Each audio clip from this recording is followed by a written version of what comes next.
সাথে দেখা সাক্ষাৎ করে এসো, পরিবার পরিজনের সাথে আপনার সাক্ষাৎ করে এসো। আল্লাহর নবী সাহাবী হযরতে মুআজ বিন জাবাল আপনার বাড়িতে গেলেন, পরিবার পরিজনের সাথে সাক্ষাৎ করে এলেন। এবার আপনার উটনির উপরে বসলেন। হয়তো অনেকে বলবেন মাওলানা সাহেব আপনি ছেড়ে ছেড়ে বলছেন, কিন্তু টাইম অভাবের জন্য আমাকে সবে বলতে হচ্ছে। হযরতে মুআজ বিন জাবাল রাদিয়াল্লাহু তাআলা আনহু আপনার উটের উপরে বসলেন। আল্লাহর নবী সাল্লাল্লাহু তাআলা আলাইহি ওয়াসাল্লাম বললেন, মুআজ ওই উটনির মোহরটা আমার হাতে ধরিয়ে দাও। গোলাম কোথায় গো? উপরে। আর নবী আমার নিচে। হযরতে মুআজ বলছেন, ইয়া রাসূলুল্লাহ আমি গোলাম হয়ে উপরে থাকব আর আপনি আকা হয়ে নিচে থাকবেন, এটা হতে পারে না। ইয়া রাসূলুল্লাহ আপনি এখানে থাকুন, আর না হলে উটনির উপরে চলে যাবেন। তো আল্লাহর নবী বলছেন কি জানেন, মুআজ চিন্তা করিও না, আমি সানিয়া এলাকা পর্যন্ত যাব, আর এর মাধ্যমে কিছু তোমাকে নসিহত করে দেব, আর আমি যে তোমার সাথে যাচ্ছি এর জন্য আমি নেকি অর্জন করছি। বলুন সুবহানাল্লাহ। তো হযরতে মুআজ বলেছেন, ইয়া রাসূলুল্লাহ বেয়াদবি হচ্ছে, আপনি নিচে যাবেন আর আমি উপরে থাকবো। আল্লাহর নবী বলছে, মুআজ তুমি বেয়াদবি করবে, তুমি চুপচাপ বসে বসে। বাধ্য হয়ে তিনি আর কিছু বলবেন না।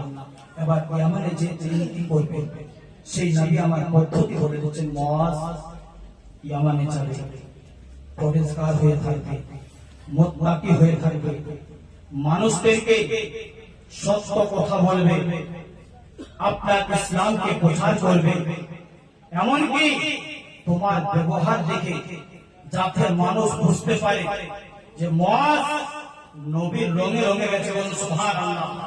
মানুষ যেন বাইরে আলোচনা করে যে মুআজ নবীর রঙে রঙে গেছে, তোমার আদর্শ দেখবে, আর তোমার আদর্শতে আমার প্রতিনিধি পাওয়া যাবে। বিরাদানা বিল্লাহ ইসলামিয়া এক এক করে নসিহত করে যাচ্ছে।